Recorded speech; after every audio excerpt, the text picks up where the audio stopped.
Hello friends, good morning everyone. मैं सुलेखा गुप्ता आपको sociology पढ़ा रही हूँ। पेपर हमारा फर्स्ट है सोशियोलॉजिकल थॉट एंड चैप्टर हमारा थर्ड है मैक्स वेबर। मैक्स वेबर ने एक अवधारणा दी थी सामाजिक क्रिया। सामाजिक क्रिया होती क्या है? तो स्टूडेंट्स, सामाजिक क्रिया वह क्रिया है जिससे कि व्यक्ति प्रभावित होकर, जिससे कि एक व्यक्ति की क्रियाओं से प्रभावित होकर अन्य व्यक्ति उनसे प्रेरणा लेकर उस क्रिया को दोहराने की कोशिश करते हैं, वह होती है सामाजिक क्रिया।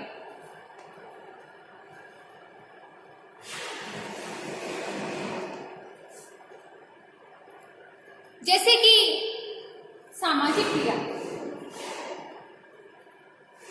व्यक्ति का भोजन करना, यह सामाजिक क्रिया नहीं है, यह है एक व्यक्तिगत क्रिया। लेकिन भोजन की आवश्यकता यह सामाजिक क्रिया है जो कि सभी को चाहिए होती है।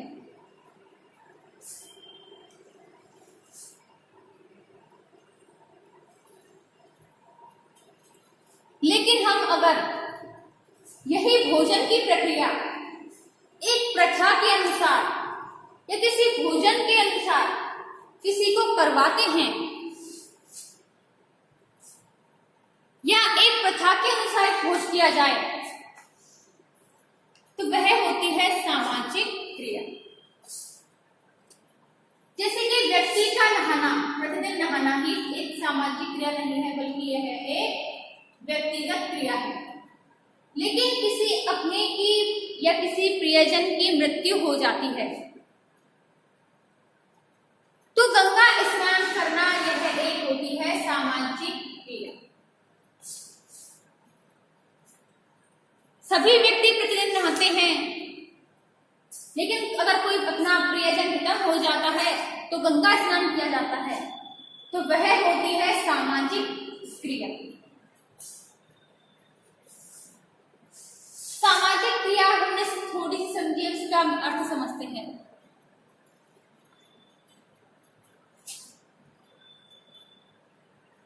सामाजिक क्रिया कोई भी वह मानवीय दृष्टिकोण अथवा कार्य है जिसका संबंध कर्ताओं के अर्थपूर्ण व्यवहार से है, चाहे वह कार्य करने की असफलता को स्पष्ट करता हो या निष्क्रियता को स्पष्ट करता हो।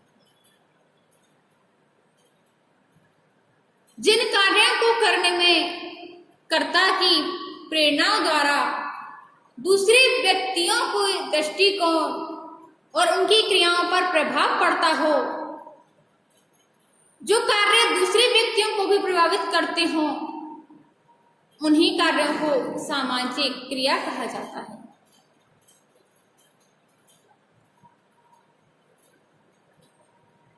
व्यक्ति के शारीरिक और मानसिक दोनों प्रकार से किए जाने वाले उन सभी कार्यों को सामाजिक क्रिया कहा जाएगा जो कि अर्थपूर्ण होते हैं।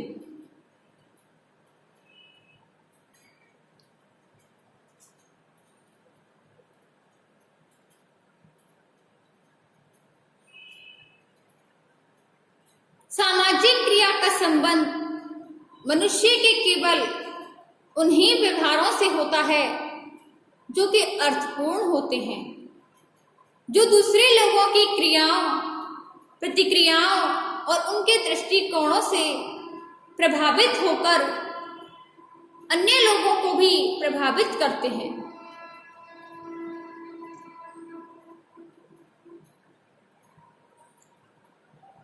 कोई भी क्रिया सामाजिक क्रिया तभी होती है जब इसे करने वाले व्यक्ति इसका व्यक्तिनिष्ठ अर्थ होता है, जिसमें दूसरे लोगों की क्रियाओं और मनोवृत्तियों का समावेश होता है जो किसी न किसी रूप में अन्य लोगों के व्यवहारों और प्रेरणाओं से प्रभावित होती हैं।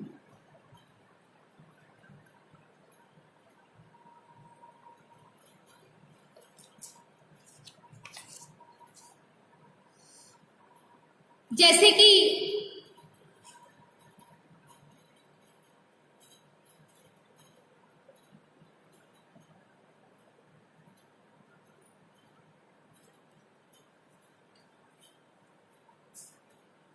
कुछ व्यक्ति छाता खोलकर सड़क पर चलते हैं, तो यह एक सामाजिक क्रिया नहीं है, यह व्यक्तिगत क्रिया है। क्योंकि कोई व्यक्ति बारिश से भीगने के लिए छाता खोल सकता है, कोई धूप से बचने के लिए छाता खोल सकता है।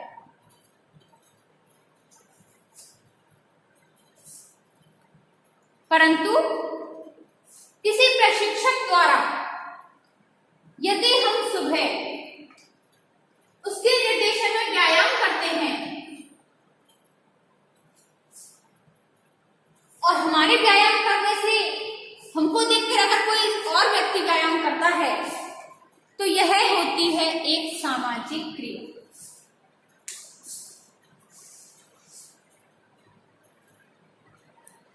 अब आते हैं हमारी सामाजिक क्रियाओं की कुछ विशेषताएं।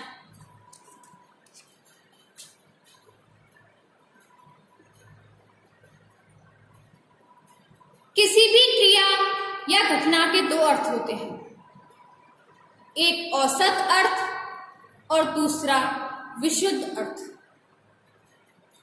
व्यक्तियों के किसी व्यवहार को सामान्य रूप से देखकर यदि हम एक प्रतिक्रिया के रूप में उसका अनुसरण करने लगें, तो यह क्रिया औसत अर्थ होती है।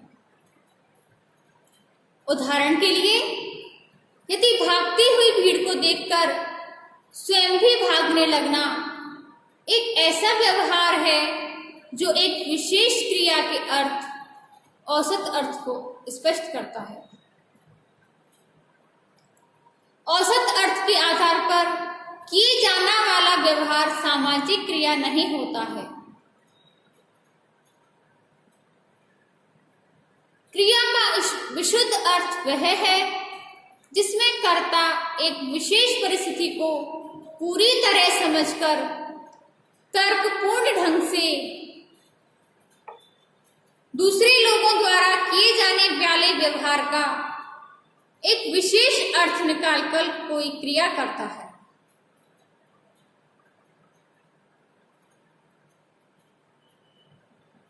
सामाजिक क्रिया एक बाह्य क्रिया है। सामाजिक क्रियाओं का संबंध आंतरिक मनोवृत्तियों से न होकर के व्यक्ति की बाह्य क्रियाओं से होता है।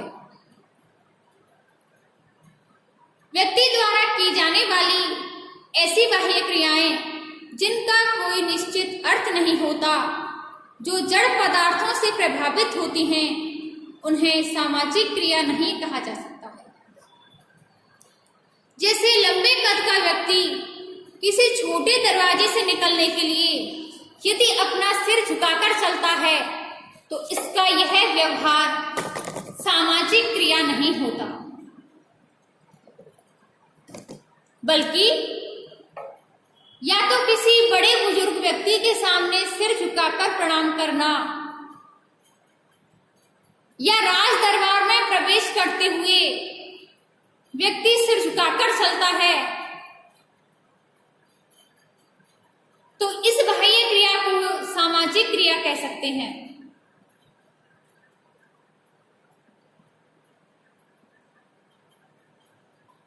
व्यक्ति अपनी विभिन्न रीतियों, प्रथाओं, तार्किक प्रेरणाओं, परंपराओं, लोकाचारों, कानूनों के अनुसार बाह्य क्रियाएं करते हैं।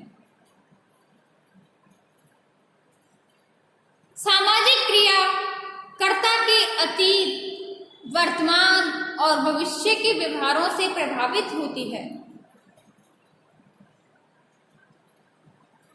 यदि कोई व्यक्ति अतीत में हुए पारिवारिक संघर्ष का बदला लेने के लिए किसी दूसरे व्यक्ति पर आक्रमण करता है, तो इस क्रिया के अतीत में एक विशेष अर्थ, अनुभव के परिणाम जागरूक होने के कारण इसे सामाजिक क्रिया कहा जाएगा। प्रत्येक संपर्क सामाजिक क्रिया के आधार नहीं होती।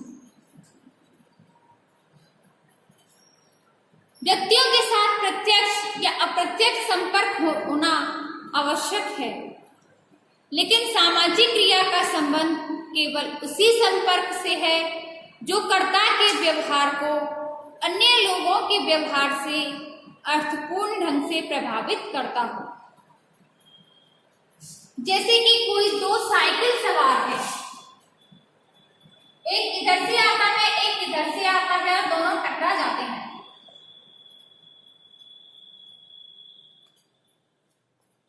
दोनों साइकिल सवार अगर उन दोनों के बीच टकरा जाने के बाद भी अगर वो अपने अपने रास्ते चले जाते हैं, उनके बीच कोई अंतर क्रिया नहीं होती, कोई सामाजिक क्रिया नहीं होती, वाद विवाद नहीं होता, तो यह एक सामान्य क्रिया होगी।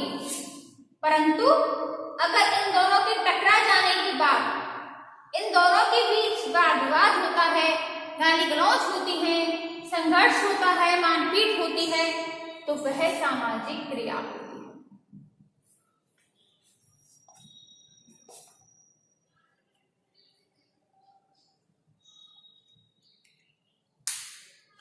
सामाजिक क्रिया का अनेक व्यक्तियों द्वारा की जाने वाली समान क्रिया होती है।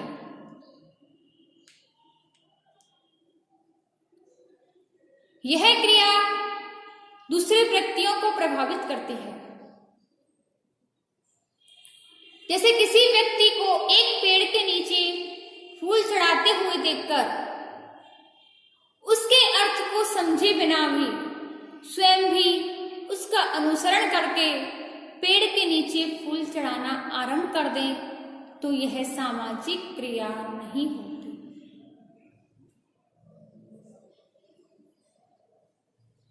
सामाजिक क्रिया का संबंध केवल शारीरिक रूप से कोई व्यवहार करने मात्र से ही नहीं होता, बल्कि सामाजिक क्रिया का संबंध उन क्रियाओं या व्यवहारों से होता है जो अर्थपूर्ण होती है तथा दूसरे लोगों के व्यवहारों से प्रभावित होने के साथ ही स्वयं भी कुछ लोगों को प्रभावित करती है।